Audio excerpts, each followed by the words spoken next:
E é por isso que estavam apoiando o Flávio. E é por isso que, não, o Flávio é uma opção. O Flávio não é uma opção. O Flávio, os Bolsonaro perderam pro Lula. E o Flávio Bolsonaro é o cara com a maior carga de problemas de corrupção em toda a família. Todo mundo sabe. O Flávio não era uma opção. Nem pra caso ganhasse o Brasil se tornar um país sério. Basicamente, o Flávio seria uma continuidade dos mesmos escândalos de corrupção. Seria um país quebrado, sem nenhuma proposta de Brasil. Mas a galera, não, mas faz preço. Não, porque acho que ele pode indicar um ministro. Pô, galera, até quando a gente vai ficar pensando na migalha? Renan, bem-vindo ao Podcast Sócios. Muito obrigado pela oportunidade aqui. Uma honra estar aqui presente com vocês. Vamos trocar ideia, né? O tema é nova direita. Que nova direita é essa, né? Pois é, o que você entende por nova direita, cara? Porque quando eu vejo o pessoal que te acompanha, inclusive, você conseguiu conquistar uma massa de pessoas que são... Não sei se fanático é a melhor ideia, mas, cara, eles são muito comprados com você. Porque ontem, eu já tinha visto outras vezes, né? Primeiro que seu nome foi muito pedido para vir aqui no podcast. Inclusive, para quem está assistindo, o Renan já veio no Primocast, já veio nos Economistas. A gente gosta de dar uma distância entre os convidados para vir aqui nos Sócios. Então, não é que eu tenha... Nossa, o Bruno não quer chamar o Renan, porque tinha essa ideia. O Bruno não gosta do Renan Santos, né? Sei lá, ele é Flávio, ele é Zema. Cara, eu não gosto do Lula. O resto... O restante todo mundo tem minha simpatia, tá? Até que prove o contrário, né? Então, esse pessoal me cobrava muito. Falou, cara, quando que o Renan vai? Eu falei, cara, o Renan vem nos Sócios, pode ficar tranquilo. Tem pauta, tem data chegando, isso vai acontecer. Mas isso foi pensado, cara? Ou aconteceu naturalmente? É um projeto realmente de conseguir uma massa crítica para poder ganhar uma eleição? Talvez não essa, uma próxima? Fala, meus queridos, aqui quem fala é o Alan do canal Inevitável Cortes. E no meu segundo mês postando cortes aqui no YouTube de figuras do Partido Missão e do MBL, eu faturei cerca de R$25 mil, ou um pouquinho mais de $4 mil. E se você tem interesse em estar criando o seu próprio canal de cortes, eu preparei um treinamento 100% focado, mostrando o passo a passo para você estar conseguindo fazer seus cortes de figuras do Partido Missão e do MBL. Para acessar o treinamento, é só clicar no primeiro link da descrição ou ler o QR Code que tá aparecendo aqui no meio da tela agora. E se você gostou desse vídeo, não se esqueça de deixar o like e se inscrever no canal. Te vejo no próximo vídeo. Eu acho muito o que a gente foi... Primeiro, definindo nova direita, né? O termo nova direita, que é tratado aqui, uma parte dos Estados Unidos usa, na própria Europa, dá conta de uma espécie de uma direita que surge através das redes sociais na década passada. Talvez a primeira vez que ela começa a aparecer é com o Brexit. Aí tem impeachment da Dilma Rousseff no Brasil, Donald Trump nos Estados Unidos. Você começa a ter os fenômenos na Europa, e é o que a esquerda e parte da imprensa costuma chamar de direita populista, né? O populismo digital, e todas aquelas discussões idiotas que envolviam isso, que até 2017, 2018, o Mark Zuckerberg e o Facebook fizeram uma revisão crítica. Olha, talvez a gente criou o ódio nas redes, aí começaram com censuras. Então, é uma direita, basicamente, populista, que vive de algoritmos de rede social, que endereçou algumas questões que eram tabu em todos esses países. Então, o Trump endereçou algumas questões tabu nos Estados Unidos, o Bolsonaro endereçou aqui no Brasil, o Milei, em alguma medida, na Argentina, por mais que ele tenha chegado bem depois, o Salvini, na Itália, antes da própria Meloni. E esses caras, entretanto, em geral, quando chegam ao poder, e essa é a crítica, agora começa, eles fazem governos ruins. No geral, se a gente tirar um saldo do que é a nova direita pelo mundo, saindo um pouco do Brasil pra gente abrir a cabeça, são governos frustrantes. Então, o governo Trump, ele não se reelegeu da primeira vez. Ele fez um governo que estava indo ok em termos econômicos. A gestão da pandemia foi bagunçada, não soube lidar bem com o Black Lives Matter, perdeu. Foi fraco também com a própria base. Não está fazendo um grande governo, definitivamente. Eu acho que a gente já pode falar aqui que, a despeito do que aconteceu na Venezuela, é um governo que está andando de lado. Perdeu a base de apoio dele jovem e masculina, que foi uma das bases centrais para eleger. O governo do Milei precisa se provar. Tem gente falando que eles estão maquiando números, não estão exatamente num grande momento. Na Europa, definitivamente a Meloni não resolveu a questão da imigração na Itália. E o bolsonarismo fez um governo ruim no Brasil, eivado de escândalo de corrupção. Então, a nova direita, ela surgiu como um fenômeno eleitoral, mas ela não se provou. Então, tem um problema que é o diagnóstico que a gente fez com o MBL, porque a gente surge em 14, você até colocou na descrição, surge em 14, na mesma esteira, usando as redes sociais para levar para uma massa, para uma população, certas coisas que a imprensa não falava e criando uma identificação comum. A gente criou, fez as manifestações que derrubaram Dilma Rousseff, participamos muito do processo da Lava Jato, mas nunca chegamos ao poder, porque a gente era muito novo. Na verdade, em 2018 teve eleição presidencial. Ninguém nosso tinha idade para concorrer a presidente. Não tínhamos partido, então a gente foi vendo todas as dificuldades que a gente tinha no processo. Então, o que a gente fez nesse período? Se organizou e estudou. Enquanto o bolsonarismo chegou ao poder, ficaram todos muito famosos, grandes e tal, a gente ficou ralando, se estruturando, estudando uma tese de Brasil, estudando uma forma como a nossa tese de Brasil se encaixa numa tese de mundo, estudando outras experiências de direita, até o ponto que a gente foi maturando, criou o universo do Valete Plus, que é o nosso aplicativo, a revista Valete, criou a iniciativa do Livro Amarelo, cria um partido político, e aí entramos no jogo com uma outra estrutura, com uma outra leitura de Brasil, com um outro tipo de solução, que é, em si, muito diferente daquilo que a gente chama de nova direita. Então a gente pode chamar nova direita, assim, apenas como novo e é de direita. Mas eu posso falar desse fenômeno, que é esse fenômeno que começa pra valer, talvez o mundo coloque como momento inicial o Brexit. E era uma resposta ao fracasso da nova direita. Nós somos uma resposta ao fato de que todas as grandes experiências da tal nova direita pelo mundo afora não deram certo. Eles chegam ao poder, mas não conseguem governar. Chegam ao poder, mas fazem governos frustrantes. Há também o lance de todos terem que ficar meio que debaixo do guarda-chuva do Donald Trump. Então tem uma série de problemas. Quem eu acho que é um ponto fora da curva, mas ele não se enquadra nesse lance de nova direita? Nayib Bukele. Ele não era de direita, ele fez um governo com uma prefeitura lá em San Salvador, que era um, vamos dizer, ele era até levemente progressista, era um cara moderno, vamos dizer, meio que nova política. Depois ele vai para a linha do Bitcoin, depois ele vai para a destruição do crime organizado. Só que ele tem parceria com a China, por exemplo, ele defende o sistema público de saúde de El Salvador. Não é exatamente um cara de direita. A inspiração dele, aí eu vou trazer aqui onde eu quero chegar.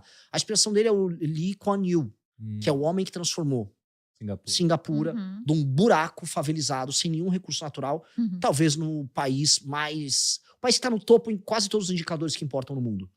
E eu acho que ele tem que ser uma inspiração pra gente também. Acho que tem uma fórmula de tornar um lugar que é de terceiro mundo em primeiro mundo, que é dada pro Lee Kuan Yew, que não tem nada a ver com ser de direita, ser conservador. Não é sobre isso.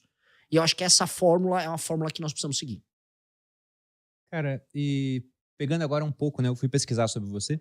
Por que você não concorreu ainda a um outro cargo político? Porque tem pessoas no MBL que ganharam muita projeção, já foram eleitos deputados, tudo. Por que essa primeira experiência você quer vir direto como presidente? Porque acho que é o cargo que eu tenho que concorrer. Eu sou um líder, eu sempre fui. Na faculdade, eu era líder estudantil, fundei partido. No processo de impeachment da Dilma, eu era o líder do movimento. Eu fui vice-presidente do Comitê do Impeachment no Congresso Nacional. Eu sou uma pessoa que tem uma postura de liderança. Então, acho natural. Por exemplo, eu não me vejo sendo um deputado federal. Acho que não tem sentido eu ser um deputado federal. Minha função é organizar coisas maiores. Por exemplo, o que é um feito maior? Eu ganhar uma eleição para vereador, para deputado, pro Senado, ou montar um partido político do zero. Com certeza montar um partido político. Isso é um poder político que as pessoas olham muito no curto prazo. De agora em diante... Como é esse processo, inclusive, para quem é leigo? Eu, por exemplo, já vi lá atrás quando o Novo fez, mas não me lembro. Eu sei que é muito complicado. Era mais fácil ainda naquela época. Naquela época você coletava as assinaturas, mandava pro cartório, você conseguia a validação no cartório e aquilo era mandado com certidões pro TSE, até você chegar no número necessário. Hoje você tem que coletar as assinaturas, o número de assinaturas necessárias é maior. Por volta de quantos, assim? Conosco foi 547 mil fichas validadas. Muita coisa. E quando você coleta, você tem que fazer uma pré-validação no sistema do TSE, que se tiver qualquer coisa errada no nome da pessoa que foi coletado, ele já derruba. E aí depois que é pré-validado, o sistema do TSE, e aí, acho que o teu público é um público inteligente, ele vai entender. Ele faz... existem a nação brasileira, estados, municípios, e os municípios têm diversos cartórios eleitorais. E tem as zonas eleitorais. Então, toda vez que você sobe no sistema do TSE uma ficha, essa ficha, ela é jogada dentro do sistema deles, dentro da zona eleitoral a qual aquele eleitor pertence, a pessoa que foi coletada a ficha. E aí, ele cria randomicamente lotes com as fichas. E você tem que obedecer, na hora de você entregar as fichas, os lotes. Então, não sou nem eu que organizo o lote para mandar pro cartório. Eu tenho que ver o lote que o sistema do TSE criou. E aí é um caos. Porque a forma como eu vou organizar um almoxarifado ou como eu recebo as fichas tem que obedecer a um critério que não é meu. Então, é um processo logístico colossal. Existe uma perda muito grande em todo o processo. E o que a gente fez foi, olha, a gente não tem a grana, o que a gente tem? Militância e inteligência. Então vamos meter muita tecnologia no processo. Criamos uma API que conversava com o sistema do TSE pra gente fazer a pré-validação, já no momento da coleta, pra não perder tempo coletando fichas ruins. Começamos a metrificar...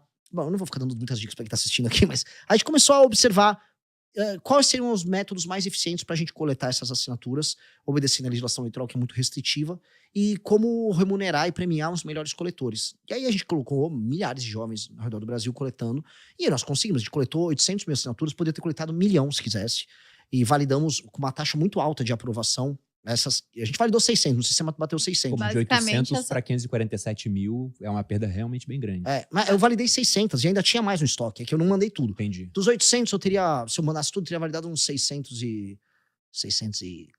Então, por aí. são basicamente assinaturas de pessoas que querem esse partido. Então, é assim que você valida que você pode gerar um novo partido. Sim, eu tenho que ir na rua conversar com uma pessoa, E convencer falar, ó, ela que ela tem que eu abrir tenho um partido. diferente, quero abrir esse partido, você tem que me dar essa assinatura. E a pessoa tem que estar em conformidade, os dados dela tem que estar em conformidade com a Justiça Eleitoral. A assinatura que ela colocar tem que ser a mesma da Justiça Eleitoral, não do cartório que ela eventualmente abriu firma. O nome da mãe dela tem que estar batendo, eventualmente tem um nome de solteiro. Olha, é um caos. É feito para não acontecer. Mas a gente conseguiu cruzar. E aí eu acho que, do ponto de vista político, isso é um feito maior do que ganhar uma eleição. Eu já elegi vários rapazes no nosso time, várias moças. A gente sabe como ganhar eleições. Eu teria, se eu quisesse fazer isso por mim, eu teria feito. Tanto que eu nem cuidava das minhas redes sociais. Aí agora eu comecei a cuidar. Agora eu tô me comportando como pré-candidato. Então, acho que é uma coisa natural. Eu sempre tive uma postura de liderança e eu acho que não vejo, vamos dizer, nem necessidade de eu ter feito outras coisas. Até porque eu ter montado um partido, agora eu posso permitir que milhares de jovens no Brasil concorram. Isso tem um efeito em escala tão maior para as pessoas que nos defendem do que ser meramente eu próprio um candidato, que não, quando a gente olha, sabe, como um processo como um todo, realmente foi um feito bem grande. E vocês vão lançar candidatos a todos os postos políticos. Então vai ter gente concorrendo a governo de estado, deputados. Sim. A gente vai ter mais de 1.000 candidatos para deputado federal e estadual. Teremos candidato, pelo menos em metade dos estados ao governo, teremos alguns candidatos ao Senado. Bacana, cara. Porque assim, o que a gente não fez nessa eleição, saiu assim, vem pra cá, sai pro nosso partido. Todo mundo tem que ler o nosso livro amarelo, que é o nosso livro de propósito, tem que andar com as nossas bandeiras. Não existe divisionismo interno, é um partido que não tem faccionalismo. Então, não existe, por exemplo, como acontece, vou dar um exemplo, no Novo. No Novo, os candidatos a deputado vão apoiar o Flávio, de maneira clara. Estavam ontem lá, ninguém foi com o Zema criticar o Flávio, né? Ficou todo mundo quieto. Porque o eleitor deles é bolsonarista. Então, eles fazem uma campanha para bolsonarista e não conseguem se tornar uma alternativa própria. No nosso partido, absolutamente ninguém pode ter uma postura diferente. Senão você não é um partido. Isso é o básico de um partido político. Você tem um candidato, todo partido apoia o candidato do partido, né? Mas no Brasil isso não é regra. Não, não é. O Caiado. O Caiado é candidato pelo PSD, do Kassab. Se o Caiado pegar um avião, sair lá de Goiânia e pousar no Rio de Janeiro, ele vai encontrar o Eduardo Paes. Eduardo Paes é candidato a governador pelo PSD. O Eduardo Paes é palanque do Lula. Se ele pegar esse mesmo avião e voar lá pro Maranhão, vai pra São Luís, vai encontrar o Braide. O Braide vai fazer campanha pro Lula. Onde o Caiado vai encontrar um governador ou um líder local que vai fazer campanha por ele? Não tem. Então, o PSD do Kassab é um partido? Não. O PSD do Kassab é um cartório para fazer negócio. Cada lugar se adapta, vamos dizer, ao esquema do lugar, às lideranças do lugar. E aí o seu partido não é um partido. Ele, classicamente, ele não se torna aquilo que, vamos dizer, a ciência política costuma chamar de partido. Se eu tento explicar um partido do Centrão, por exemplo, por um gringo, por um alemão... Não entende? Ele não entende. Como é que vai tomar partido de alguém? Eles não tomam partido unicamente de alguém. Eles assim, mas calma, mas eles não têm uma proposta? Não tem. Inclusive, em vários lugares eles estão com um contra. Eles falam, mas eles não são um partido? Eu falei, sim, não são um partido. Mas por que vocês permitem isso? Porque nós somos brasileiros, né? A gente é leniente com isso. A gente não tem cultura política, infelizmente. A gente é um país que é leniente com corrupção. A gente acha que isso é ser político. A imprensa, só pra vocês pegarem, aplaudiu e falou que foi uma jogada de mestre o Geraldo Alckmin ter virado lulista. O Geraldo Alckmin traiu um eleitor dele de 30 anos. 30 anos ele tinha um eleitor. Aí ele virou lulista. A imprensa, nossa, isso aqui é uma raposa. Cara, isso deveria ser recriminado. A imprensa tinha que estar atacando um comportamento vil. Mas não, porque no padrão brasileiro do que é política, isso é considerado uma manobra inteligente. Pragmatismo, né? Só que aí, o que acontece, né? De pragmatismo em pragmatismo, o país está piorando. E eu tô falando de maneira objetiva. Porque a gente sempre tem que colocar as coisas em termos comparativos. O Brasil, quando comparado às nações de desenvolvimento, ele cresceu tanto quanto elas ou não? Ele aumentou a produtividade ou diminuiu? Então nós pioramos com relação ao mundo que a gente compete. A gente tá tomando pau de Botsuana em renda per capita. Vietnã, que era um regime... que é um regime comunista, tá dando um pau em industrialização no Brasil. A Índia tá dando um pau em saneamento básico. O Brasil ficou para trás. Ele só tem hoje, sendo bem honesto, uma matéria-prima que ele tá exportando, alguns raríssimos casos de sucesso, Porto Digital em Recife, Embraer, o agro, e o mercado consumidor. pobre, endividado. Então, óbvio que deu errado esse modelo, né? Mas aí entra a minha crítica à elite, especialmente a elite brasileira, especialmente hoje o mercado financeiro, já que eu tô num podcast que é do mercado ouve. O mercado financeiro tem a mania de achar que é muito inteligente ser pragmático. Só que ele não é pragmático, ele é curto prazista. A maior parte do mercado financeiro, donos de banco e tal, eles trabalham no longo prazo com os negócios deles, mas na hora de tomar decisões políticas eles trabalham no curto prazo. Aí o que acontece? Não é o mercado financeiro que manda no Brasil, não é o grande empresariado, não é a galera tech, não é nada. Quem manda no Brasil são políticos do Maranhão, políticos do Amapá, políticos do Piauí, que são os políticos dos lugares mais mal administrados no Brasil. Mas como eles pertencem a famílias que trabalham no longo prazo, são donos daquelas regiões no longo prazo, eles tomam decisões políticas de longo prazo. Enquanto que a elite política brasileira toma decisões políticas de curto prazo. E é por isso que estavam apoiando o Flávio. E é por isso que... não, o Flávio é uma opção. O Flávio não é uma opção. O Flávio... Os Bolsonaro perderam pro Lula. E o Flávio Bolsonaro é o cara com a maior carga de problemas de corrupção em toda a família. Todo mundo sabe. O Flávio não era uma opção. Nem para caso ganhasse o Brasil se tornar um país sério. Basicamente, o Flávio seria uma continuidade dos mesmos escândalos de corrupção, seria um país quebrado, sem nenhuma proposta de Brasil. Mas a galera, não, mas faz preço. Não, porque acho que ele pode indicar um ministro. Pô, galera, até quando a gente vai ficar pensando na migalha? E esse é o problema. A elite brasileira pensa na migalha, num pequeno ganho que pode ter aqui. E eu acho que a gente não pode mais escolher isso. A gente montou um partido que a gente tem que pensar no long run. E como fazer o Brasil ser, nos próximos 30 anos, uma das 5 maiores nações do mundo. Que não é nenhum absurdo pensar que o Brasil pode ser isso. Não é. E é isso que me irrita. Nenhuma discussão política nessas eleições tem como horizonte transformar o Brasil num país que mande. Numa nação que vai sentar numa mesa como essa, com a Rússia, com a China, com a Índia e com os Estados Unidos. Que é a posição que o Brasil tem que ter. Mas hoje não. Nossa posição é tipo... não, eu sei sambar, sabe? É patético. Carnaval, futebol. Futebol nem tanto mais, né? Não, futebol. Então, mas também assim, né? Mas o que você falou é interessante, porque se eu volto 15 anos no tempo, aliás, mais tempo ainda, né? Eu me formei em 2010 na Academia Militar. Durante a Academia Militar, um dos temas de debate que a gente tinha para exercitar oratória e ideias, né, era a entrada do Brasil no Conselho de Segurança da ONU. Sim. A gente pleiteava uma cadeira lá. E a ONU, os países todos estão lá, mas tem um Conselho de Segurança que decide tudo, né? Quem tá lá? Estados Unidos, a Rússia, a China, e o Brasil pleiteava, né, uma posição. E isso nunca veio a acontecer. E realmente a importância do Brasil de lá para cá, ela diminuiu em quase todas as métricas que você vai observar. Então a gente é um país de muito potencial, mas parece ser um potencial que não se transforma em realidade. Se curtiu, deixa o like para fortalecer. Se inscreve no canal para não perder nada. Nos vemos no próximo vídeo.